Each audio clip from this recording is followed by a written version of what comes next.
Not Trent Alexander-Arnold, not Conor Bradley. Could Jeremie Frimpong be Liverpool's next right back? Now, if you've been following the news, then you guys already know that Trent Alexander-Arnold is leaving Liverpool this summer. He's heading off to Real Madrid on a free like a snake that he is.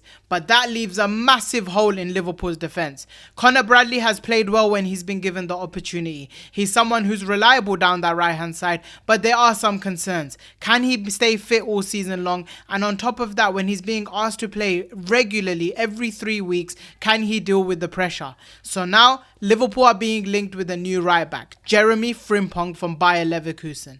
Some fans have their concerns, whilst other fans are definitely very excited by it. So today, let's break it all down. I'll share why Liverpool want Jeremie Frimpong, what he can bring to the Liverpool team, the concerns that some people have, and finally my honest opinion. And trust me, you'll want to hear the ending because it might just surprise you.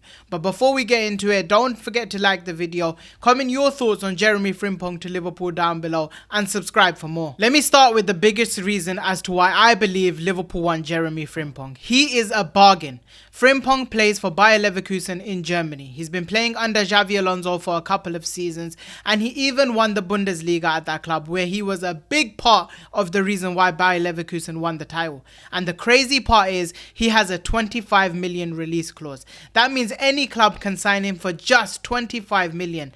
And you guys know that is absolutely cheap for a player this good.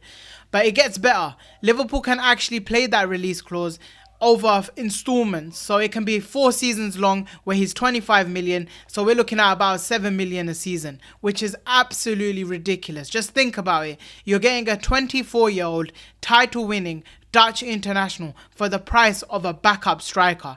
That is unbelievable business for Liverpool, and we all know that Liverpool under Michael Edwards, under Richard Hughes, they love that money ball system. They love to sign players who are bargains, they coach them, they become excellent players, and their value just increases year in, year out. And Jeremie Frimpong's value is definitely above that 25-30 million already because of what he's done. And when you're a Dutch international, when you're 24 years old and just being excellent at his position for Bayer Leverkusen, you end up playing even more than what you're actually paying.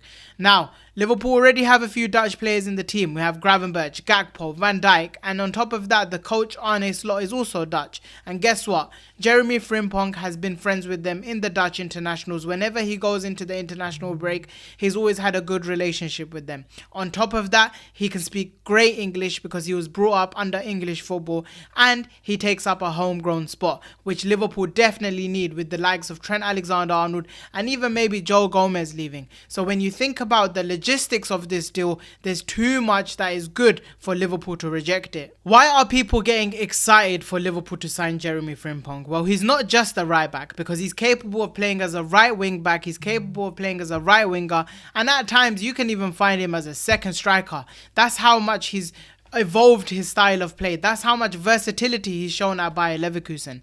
That means Liverpool aren't just getting a defender, they're getting a game changer, someone who can come off the bench and really change a game. There's been a few games in the business end of the season where I have personally seen Mohamed Salah be tired. He doesn't have that same influence on a game. He doesn't have that support system around him for him to be able to influence a game. And where Arne Slot might want to substitute him at times, he can't, because he doesn't trust Federico Chiesa. And all of the other Liverpool attackers are all having left-hand side bias. They all play towards that left-hand side. Now imagine this. Salah and Szoboszlai have been playing against a team for 70 minutes. That fullback has been getting crushed by Salah and Szoboszlai, continuously making runs in behind. And then suddenly Liverpool bring on Jeremie Frimpong with that demon speed, with that demon pace that he has. He's fast, he's tricky, and he's full of energy. The defender won't be able to keep up with him, and it will allow Liverpool to have a new avenue to attack defenses. It allows Liverpool to really switch up their play, get that right winger crossing the ball into the box and getting that left winger coming inside like Mohamed Salah does. Even if he starts the game at right back, let's say, you can always switch it up and push him to right wing and bring Bradley on. Or if Bradley needs rest, then you have Frimpong stepping in. Flexibility is so important in football, and for a coach to influence the game as much as possible, he needs options, and Arne Slot will have many options off the bench if we add a player like Jeremie Frimpong. And in football, options win you games. Now let's dig a little bit bit deeper. Frimpong isn't just fast, he's dangerous. He is a 1v1 monster. He's actually elite at going forward, which he's shown for Bayer Leverkusen on numerous occasions this season and last season. And he's shown it for his country, the Netherlands. His ability to go from 0 to 100 is absolutely ridiculous. His acceleration is so fast that the defenders just can't keep up with his pace. He scores goals, he creates assists, and he does it better than most fullbacks in Europe. In fact, his numbers are absolutely ridiculous when you look at it. Whilst playing as a wing-back, he's in the top 10% of wing-backs for expected goals, expected assists, progressive carries, and successful take-ons. And that is a profile that Liverpool have definitely been missing. Of course, don't get me wrong, some of these statistics as a wing-back have definitely been inflated by the fact that Frimpong has played some games as a winger, but it's still impressive nonetheless. He's also added 5 goals and 5 assists for Leverkusen this season, and when you watch him play, there's a lot of avenues with the way he attacks. He can definitely go down the line, do an overlap and cut back across, but he can also underlap and produce brilliant crosses into the box, and he makes clever runs in behind. Who does that remind you of? Yes, Trent Alexander-Arnold. When Trent was at his best for Liverpool, his crossing has always been a weapon. And don't get me wrong, I'm not comparing the two players because Trent Alexander-Arnold is a generational passer and a generational crosser, but Frimpong is definitely very good at it too. And when you add the speed and the dribbling to it, and the fact that Liverpool's wingers aren't 1v1 monsters. Luis Diaz used to be, but recently he's definitely not been. Gakpo is someone who's more stop and start. Darwin Núñez is a striker and Diogo Jota is the same. Frimpong is one of those players who can definitely add a profile that Liverpool are currently missing, and that is just being good at being his man. And when you're able to carry the ball so confidently, you can really take 2 or 3 players out of the pitch and allow more space to be opened up for the new striker, for Mohamed Salah, for Cody Gakpo, and that allows them to be in better positions to finish off their chances. Let's also think about how Jeremie Frimpong would work with Mohamed Salah. We already know that right wing spot is going to be Mohamed Salah's, and by next season definitely that RCM spot is most likely going to be Dominic Szoboszlai's. I can't see that dynamic changing. So the one thing that's going to change down that right hand side is Jeremie Frimpong coming in. So we need to know how he can work alongside these two players to get the best out of him. Well, we know Salah loves to cut inside. He loves to create chances and separation for himself to be able to smash the ball into the corner. And one thing Jeremie Frimpong can definitely help with is by making overlaps against Salah. It allows Salah to be able to cut inside without 2 or 3 people coming in against him, which means he is more isolated against his defender. Once he's 1v1, he's able to create that separation to score a goal or to get an assist. And when you think about it, it allows Mohamed Salah to have 2 options. He can either cut inside on his left foot, or he can play that pass on the overlap to Frimpong, who we've already talked about has brilliant cutback ability. He's able to find his teammates inside the box so that they're able to score their chances. And then there's actually a hidden third option, because if you've watched enough games of Bayer Leverkusen, you know Jeremie Frimpong can be dangerous in front of goal. He can find spaces inside the box where he's causing massive issues. Now imagine Mohamed Salah's got 2 or 3 men on him and Frimpong makes that inside run.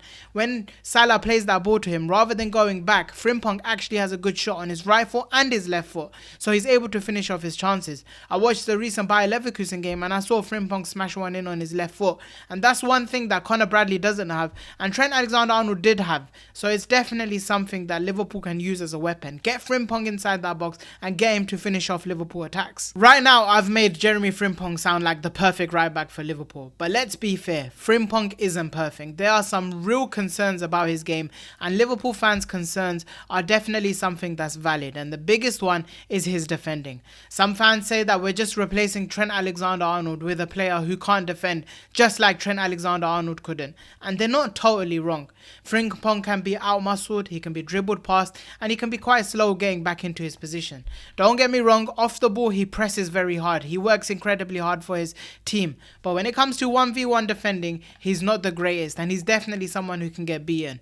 Konate, who's Liverpool's right centre-back, must be thinking, they made me do so much handle defending when Trent Alexander-Arnold was there, and now they're going to make me do even more by signing Frimpong. When are they going to allow this man to rest? But here's the thing, when you think about it, Frimpong has been playing for Bayer Leverkusen as a right wing back or a right winger.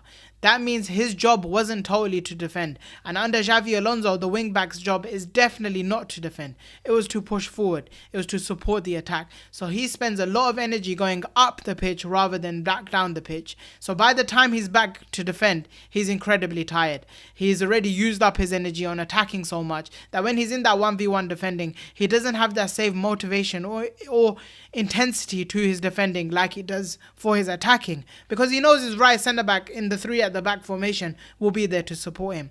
That's why Arne Slot's coaching with Frimpong will be very key to making him a success at Liverpool, because Arne Slot was able to teach Trent Alexander-Arnold how to improve his defending, as we saw this season, and even though it wasn't near perfect, it was definitely good enough for Liverpool to win the title. So if Frimpong comes in and Arne Slot can work on his coaching, where he makes and improves his positioning and his 1v1 ability in defending, and just in general his defending, especially inside the box, if he can improve it, then Frimpong's offensive ability doesn't need coaching.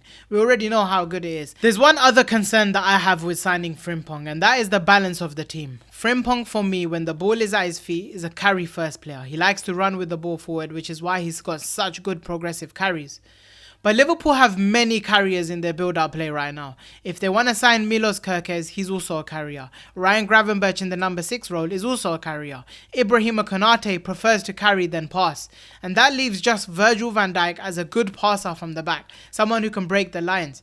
Liverpool's build-up play could definitely suffer. If they have too many runners and not enough passes, then Liverpool won't be able to break the lines often enough like Arne Slot will want, and especially in controlling games. So what can they do? Well, you got Virgil van Dijk, who we've already said is a good passer. And we know Ibrahima Konate has massive contract issues right now, and if he doesn't sign that new contract, we could see him leave in the summer. So maybe they sign someone like Dean Huijsen from Bournemouth, who's very good with the ball at his feet, who's a very good passer out from the back. He's comfortable carrying, but he's also just as good at passing, and that will increase the better build-up play in Liverpool's play. On top of that, they could sign a left-back who's more of a passer rather than Milos Kerkez, someone like Ryan Ait-Nouri, or even a defensive midfielder like Angelo Stiller. So there's definitely ways to make Frimpong work, but that's only if Liverpool do sign Frimpong as a right back, because we definitely need runners, but we need more passes in our build-up structure so that we can actually build up the play confidently, especially when we get impressed by opposition.